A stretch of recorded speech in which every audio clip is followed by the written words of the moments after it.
Baseball Magic by George. I think that G is silent in his last name, so I'm going to say George Gmelch. I'm really tempted to say George Gmelch, but I think that G might be silent, and it's a pretty classic article. He's drawing on when he probably was in an anthropology class and learning about another person whose name is perhaps even more unpronounceable than George Gmelch, which is Bronisław Malinowski, who is seen as, in some ways, the father of father. That's not the best word. The pioneer of the ethnographic method. I think we've seen Malinowski a couple times, perhaps in our textbook. I haven't completely drawn out his work. So he wrote he was basically stuck in the Trobriand Islands off the coast of Australia, kind of off the coast of the mainland of Papua New Guinea. He was stuck there during World War I. He wanted to do a different kind of economic fieldwork, but he ended up in the Trobriand Islands, and he's known for kind of going and living with people more extensively than any anthropologist had done until that time, and stressing that what was most important were the details of everyday life. And so he's seen as a real pioneer in participant observation, the ethnographic method. He's also very linguistically skilled. He could originally, I think Polish, but taught himself English and a few other languages along the way. So, he became known for a book called Argonauts of the Western Pacific, which talked about the journeys that the people in the Trobriand Islands would take across the open sea in order to do something called the Kula exchange, which we did talk about a tiny bit in the economic anthropology part, in which armbands are being circulated in one direction and shells in the other. And it's an example of balanced reciprocity and how you would get fame from this. But Malinowski was very interested in ideas of magic and ritual. And what he proposed is that rituals were important in Trobriand society to manage the uncertainty and to be able to have good luck in exchanges or prevent bad things from happening. So that's what's happening in the Trobriand Islands. And then, Christine, where do we go from there?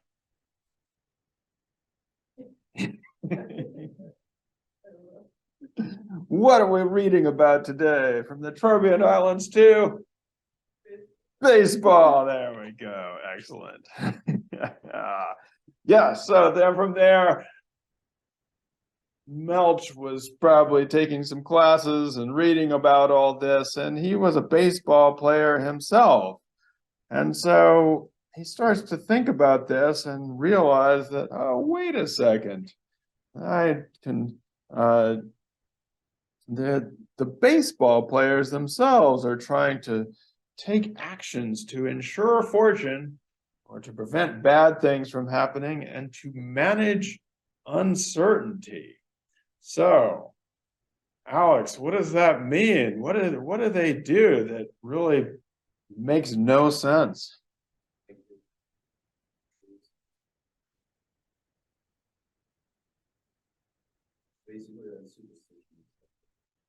Superstitions that they have, so that they do things that have, I think you put it in the quote, no connection to what the object is. Like there's no actual relationship between tapping the base 3 times and hitting and getting a hit.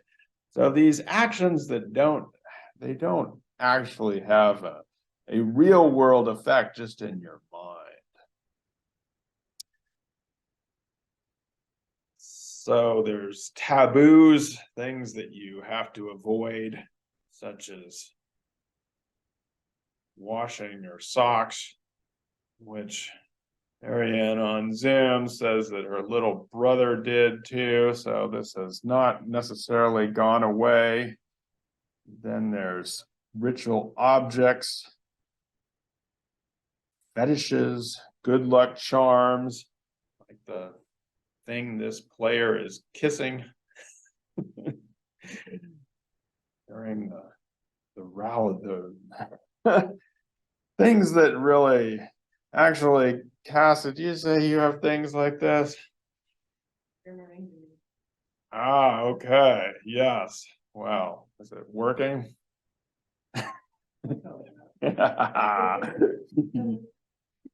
You like to think it works, yes. So there's all these things that people do in baseball and life that are meant to do magic. Now, crucial question. Do baseball players do this magic throughout the game? Like, is it just a game that is a sport that is suffused with magic? Or are there certain things that magic works better at, and certain things that you don't necessarily need magic for? Yeah.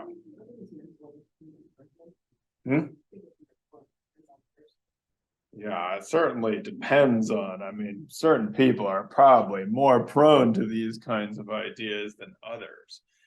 But I'm thinking specifically about the ways in which baseball players, there's certain things that they do where you see a ton of magic arise. And there's other things they do which are just like, oh, I can do that. No biggie, and they don't need magic for that.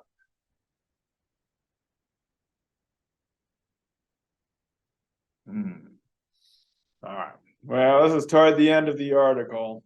The good news is for you, this will definitely be on the exam and you'll know the answer. So, the ethnographic context here for the Trobriand Islands is that of two forms of fishing.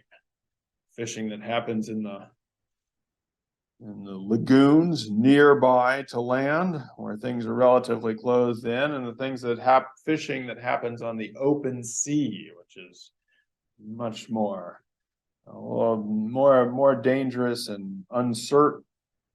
And then, of course, we have the ethnographic context of baseball, where you have things that go on around the fielding, and the things that happen when you're trying to get a hit and pitch.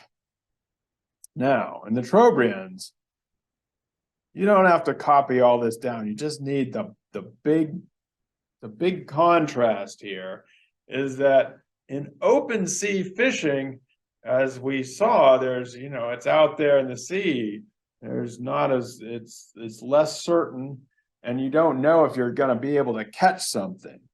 And so you need magic there, Malinowski says, in order to try and get things under control or try to get some good luck, because you don't really, even a good fisher person might not have luck out there. And so you need additional rituals. Whereas when you're in the lagoon, when you're closer to land, when you're closed in, it's pretty certain what you're going to get. And so Malinowski says that in that situation, you don't need many rituals and you don't need magic because it's just going to happen. A similar thing happens in baseball, according to Gmelch.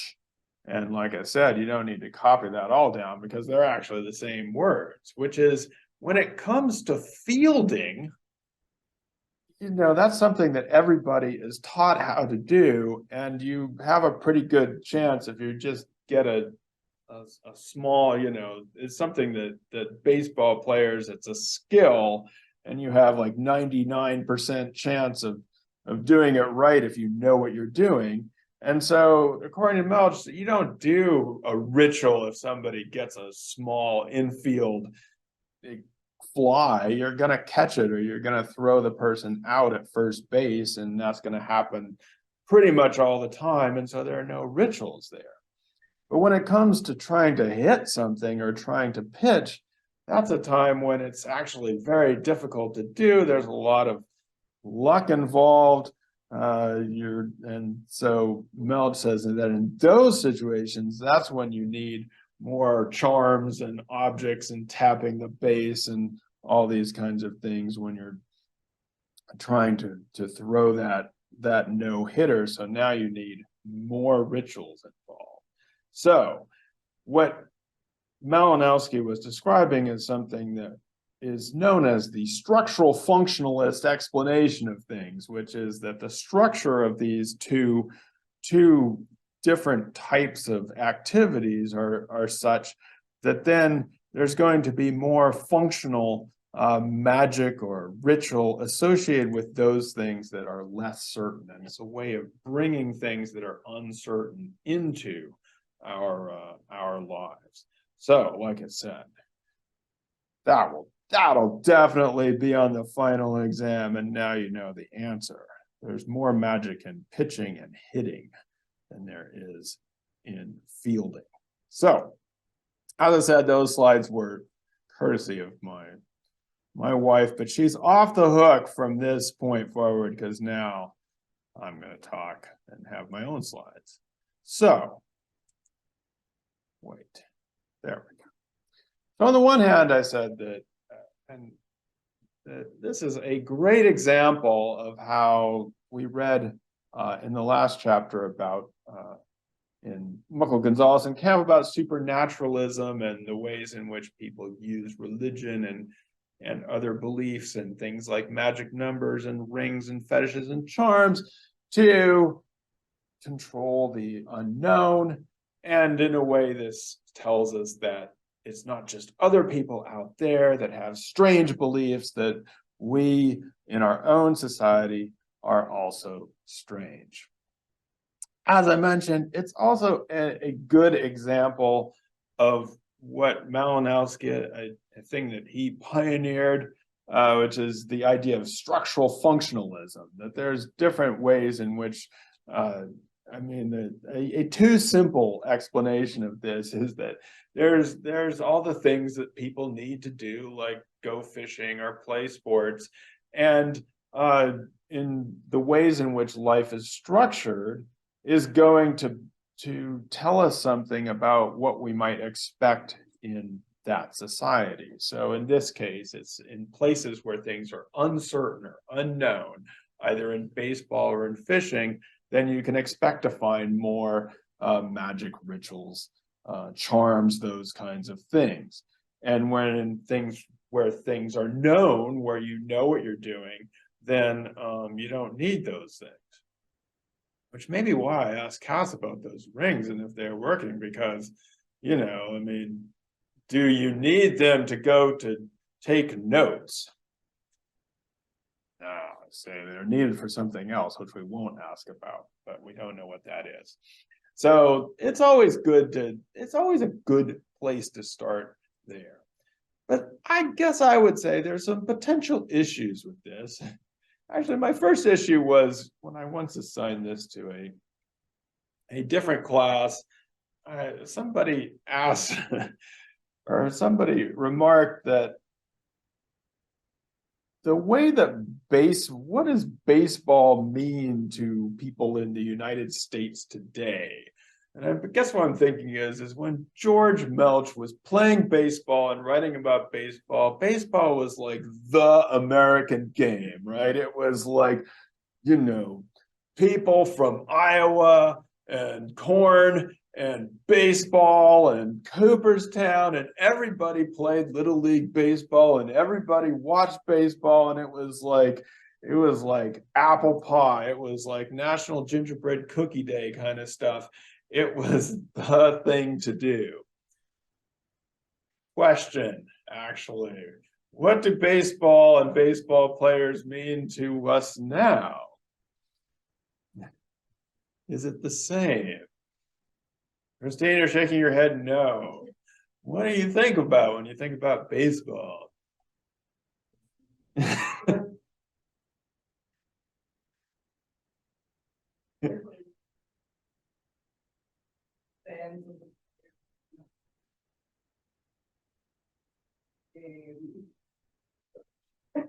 Betting, betting statistics, fans of the game, fans of the player, but not caring about the game. Huh? Cass, you're agreeing? Where's the betting? What's the betting part? That's actually, I don't get that part. Oh, sports betting, right? Huh. Interesting. Alex, you agree with this? Yeah. You a baseball player?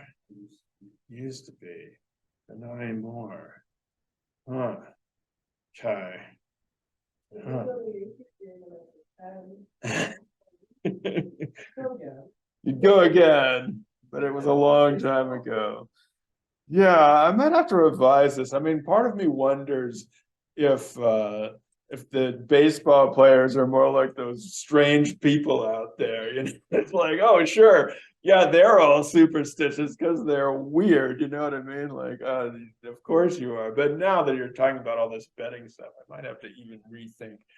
Baseball does seem to have a different place in U.S. life than it did back when everybody did it and when everybody appreciated for a game.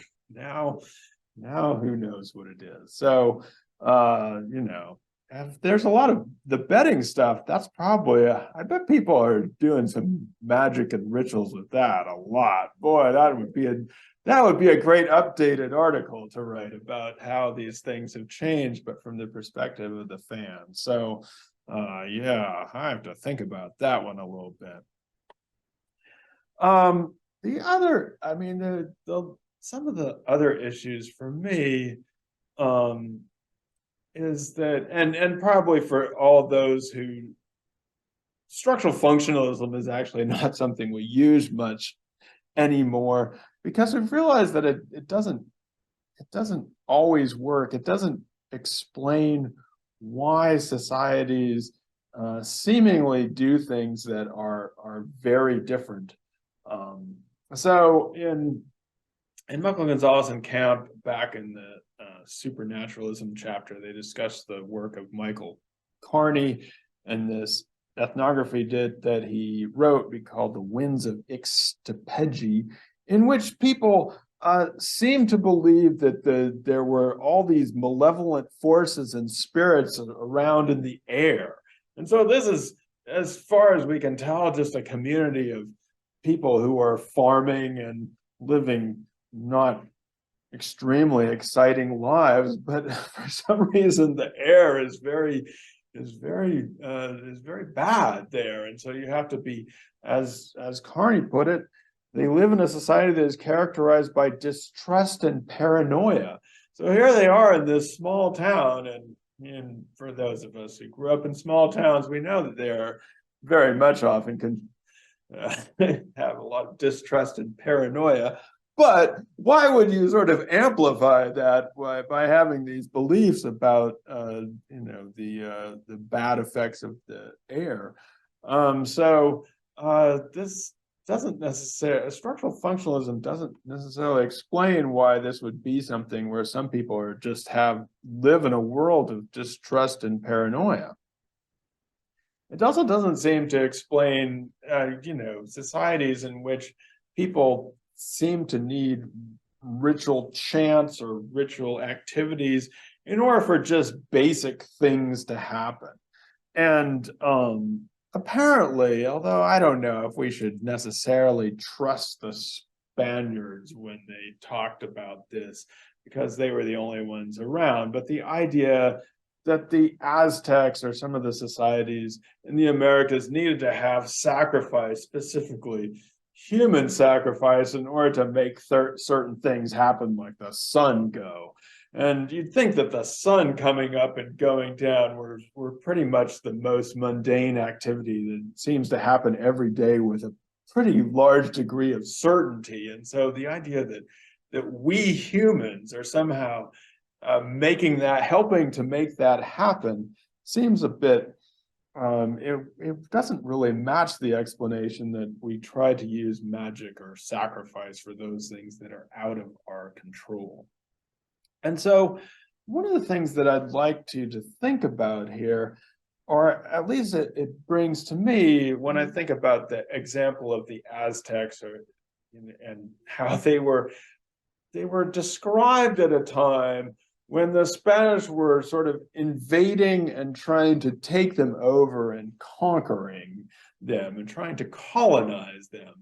And I find that many of the accounts of witchcraft, magic, sorcery, perhaps even during Kearney's ethnography of a Zapotec town that was probably getting in the throes of migration into the Americas into North America, US society, as he later describes, is that these practices seem to arise or be called up or come to prominence when people are actively engaged in some kind of war or resistance.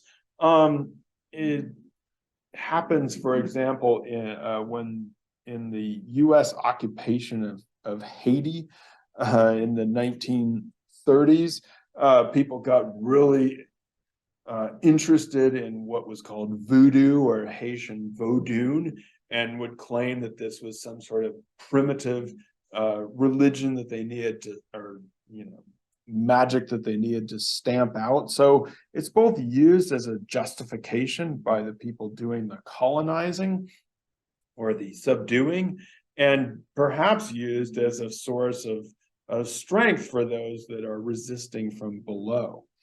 And I say that because in some ways, I've been teaching this article, Baseball Magic, and about Papua New Guinea for a decent amount of time. Let me ask you this, though. Before you took this class, if I said Papua New Guinea to you, what would you imagine? What did you know? Yes. Next to nothing. Yeah, and so you didn't learn about Papua New Guinea in school, didn't come up in your history books, didn't see any movies about them, may not have known where they were, hard to place.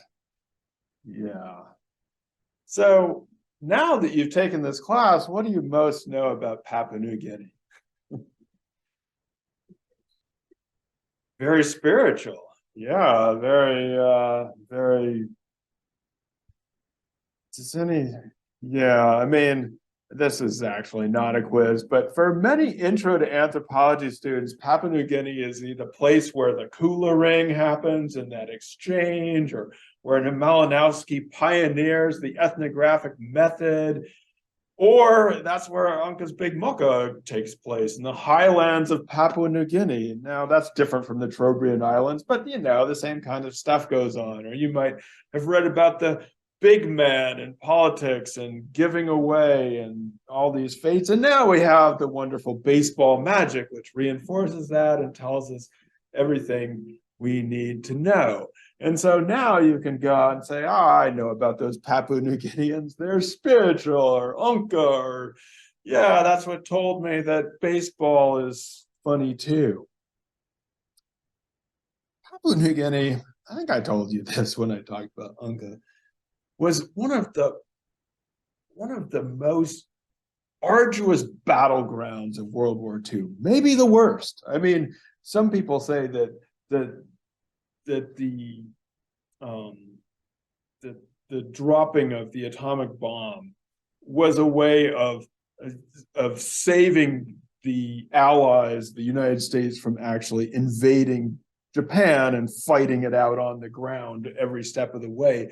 But they basically did that in Papua New Guinea. So there was the Japanese had taken over much of the area, and the US and the Australian forces tried to take it back. And this was a long, bloody campaign and ended up, basically bringing in lots of native peoples from Papua New Guinea to work, to basically be enslaved in the effort, took their stuff away because they needed food, bombed the shit out of them, bombing in each direction, promised people that they were going to be, do things for them and help them out. And then once this was over, those promises got forgotten. And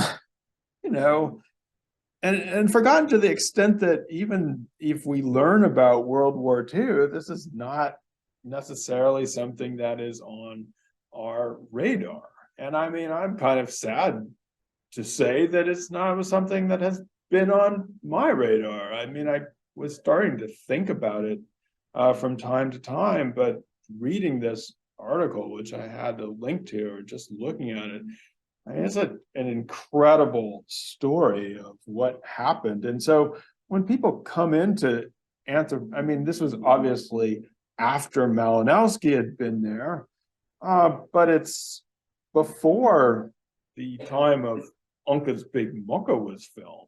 And so when people would come in, and now Papua New Guinea is sometimes seen as this place of underdevelopment and all these other things, well, maybe because they got decimated, bombed, and involved in the truly one of the worst, the most horrific campaigns of World War II. And today, it's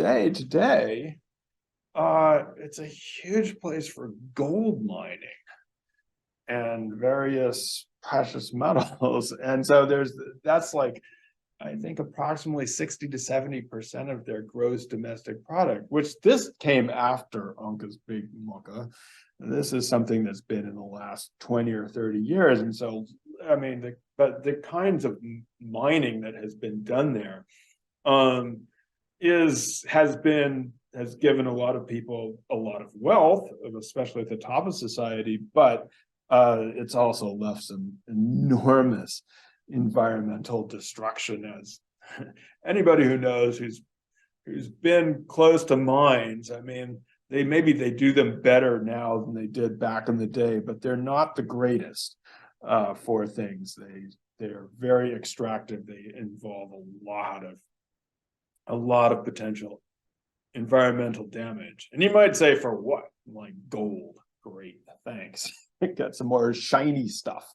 So this is actually a prelude to what we're going to be doing the last week of class, which is the ideas about anthropology and sustainability. So what do peoples from other societies have to teach us about living sustainably, but also what has happened to some of the places and communities and peoples that anthropologists have studied. So at least what I would like to say is that, we could say that, oh, all right, well, this isn't necessarily the story that anthropology needs to tell us about Papua New Guinea. We can stick with our rituals and marriage patterns and political power and reciprocity and Unca. But I guess I would say that if anthropologists don't tell us about this as we're talking about these things, who is going to tell us about what is happening in Papua New Guinea? Because we're not going to get it from anywhere else. And it's a sad state of our education that we won't, but I guess it's up to anthropologists. If we're going to use this material, we have to at least talk about what some of the other aspects of what happened in Papua New Guinea, and hopefully importantly allow, or at least encourage, people to find out from the current people of Papua New Guinea themselves about what they would like and what they wanted. Apparently in World War II, they just wanted everybody to go home.